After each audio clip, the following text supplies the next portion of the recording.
পাহাড়ের পাদদেশে কাঁটাতারের সীমান্ত ঘেঁষে 2014 সালে প্রতিষ্ঠিত হয় মাদ্রাসাতুল ইনসাফ। প্রিয় দর্শক, নেত্রকোনা জেলার দুর্গাপুরের সুপ্রসিদ্ধ দ্বীনি শিক্ষাপীঠ মাদ্রাসাতুল ইনসাফ নিয়ে আজকের এই প্রতিবেদন। ইনসাফ মানব কল্যাণ ফাউন্ডেশন এর পরিচালনায় সৈয়দ জগলুল ওয়াসেক বীরু সাহেবের তত্ত্বাবধানে পরিচালিত এই প্রতিষ্ঠানটির এহতেমামের দায়িত্বে রয়েছেন প্রখ্যাত আলেম দ্বীন হাফেজ মাওলানা মাহমুদুল হক ফজল সাহেব দামাত বরকাতুহুম। প্রতিষ্ঠানটির মনোরম পরিবেশ আপনাকে মুগ্ধ করবে। দৃষ্টিনন্দন মসজিদ স্থাপনা সহ মাদ্রাসার অভ্যন্তরীণ ব্যবস্থাপনা খুবই চমৎকার। বিশুদ্ধ পানির জন্য হাই কোয়ালিটির ফিল্টার, গোসলের জন্য পুকুর ও ঝর্ণা, খাবারের জন্য রয়েছে পরিষ্কার পরিচ্ছন্ন উন্নত মানের বোর্ডিং ব্যবস্থা। সূচনাকাল থেকে অদ্যাবধি বেফাক সহ আঞ্চলিক শিক্ষা বোর্ডে কৃতিত্বের স্বাক্ষর রাখছে অত্র প্রতিষ্ঠান।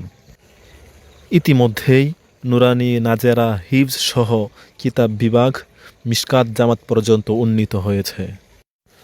অত্র প্রতিষ্ঠানে ছাত্রদের মেধা বিকাশের জন্য পড়ালেখার পাশাপাশি বক্তৃতা, সেমিনার, দেওয়ালিকা প্রকাশ, হামদ, নাত, তেলাওয়াত ও ক্রীড়া প্রতিযোগিতার আয়োজন প্রশংসার দাবিদার। অত্র অঞ্চলে এ প্রতিষ্ঠানের অবদান অনস্বীকার্য। প্রতিষ্ঠানের বাইরেও এতিম বিধবাদের বিশেষ সহায়তার পাশাপাশি ঈদ উপহার, শীতবস্ত্র বিতরণ ও প্রতি বছর হাজারো মানুষের মাঝে কোরবানির গোশত বিতরণ এক অনন্য আয়োজন।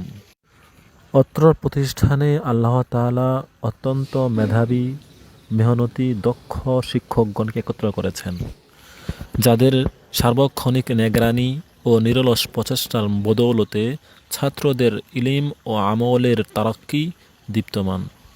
পরিশেষে বলতে চাই, অত্র প্রতিষ্ঠানে যে সমস্ত মহান মনীষীগণ তাদের অর্থ, শ্রম, বুদ্ধি, পরামর্শ, মেধা তথা সার্বিকভাবে মাদ্রাসার সাথে যুক্ত রয়েছেন, আল্লাহ রাব্বুল আলামিন তাদের সকলকে দুনিয়া ও আখিরাতে উত্তম বিনিময় দান করুন এবং অত্র প্রতিষ্ঠানকে ইলম ও আমলের মারকাজ হিসেবে, মানুষের মুক্তির জরিয়া হিসেবে কবুল করুন। আমিন। আসসালামু আলাইকুম ওয়া রাহমাতুল্লাহি